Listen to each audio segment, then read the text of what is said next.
Gas on చేసుకొని bowl అయితే పెట్టేసుకున్నా అండి. ఇంకా ఆయిల్ వేసుకున్నా, సరిపడేంత ఆయిల్,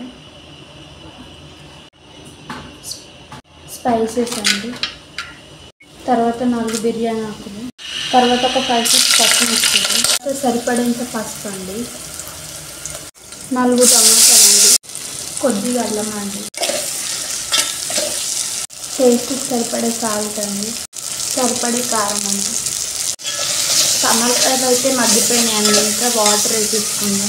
ఈ గ్లాస్ రైస్కు గ్లాసున్నర వాటర్ అండి, గ్లాసున్నర వాటర్ వేసుకుందాం. నీళ్ళకి ఎసరు వచ్చేదాకా కప్పు పెట్టేసుకుందామండి. వాటర్ మరుగుతున్నప్పుడు కొద్దిగా గరం మసాలా వేసుకుందామండి టేస్ట్ కోసం, కొద్దిగా చికెన్ మసాలా అండి, రైస్ వేసుకుందామండి. ఇంకా స్మెల్ అనేది బయటకు రాకుండా గట్టిగా కప్పు అయితే పెట్టేసుకొని దమ్ అయిన తర్వాత తీసేద్దామండి. ఇంకా రైస్ ఒకసారి కలుపుకుందామండి. ఈ స్టేజ్లో వచ్చిన తర్వాత రైస్ని ఒకసారి మంచిగా కలుపుకోవాలండి.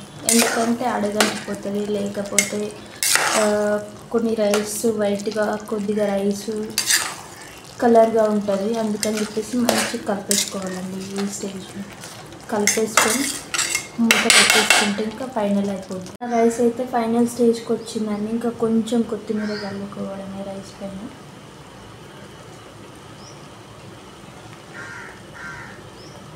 అంతేనండి. సరిపడేంత ఆయిల్ వేసుకోవాలండి. ఆనియన్స్, చికెన్, అల్లం వెల్లుల్లి పేస్ట్ అండి, మధ్య మధ్యలో ఇట్లా కలుపుతూ ఉంటామండి అడగకుండా. సరిపడేంత పసుపు అండి,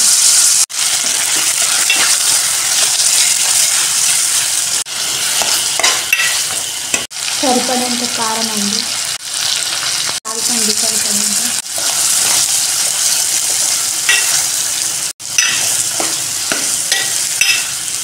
ధనియా పౌడర్ అండి, ప్రిపేర్ చేసుకున్న గరం మసాలా అండి. మంచిగా కలిపేసుకొని మూత పెట్టేసుకున్నామండి. ఇంకా ఫైనల్గా కొంచెం చికెన్ మసాలా అండి, కొద్దిగా కొత్తిమీర అండి. ఇంకా మన కర్రీ రెడీ అయిపోయినట్టేనండి. ఇంకా సర్వ్ చేసుకొని తినడమే. టేస్టీ చికెన్ ఫ్రై కర్రీ అండి. ఫైనల్గా మన చికెన్ ఫ్రై అట్లాగే టమాటో రైస్ అయితే ప్రిపేర్ అయిపోయిందండి. ఇంకా టేస్ట్ చూసి చెప్పాలా ఎట్లుందో చూద్దాం. ఇక టేస్ట్ చూసి చెప్పాలా మన టమాటో రైస్ అట్లాగే చికెన్ ఫ్రై ఎట్లయిందో.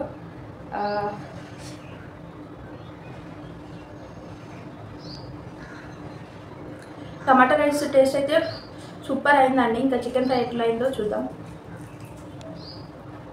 చికెన్ పీస్ ఒకటి తీసుకొని రైస్లో పెట్టుకొని, అట్లాగే మనకు ఒక ఆనియన్ ఇట్లా తినేస్తే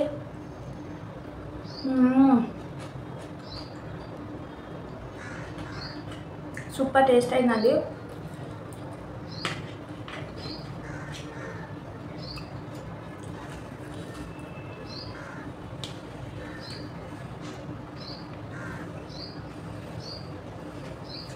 సూపర్ టేస్ట్ అయిందండి.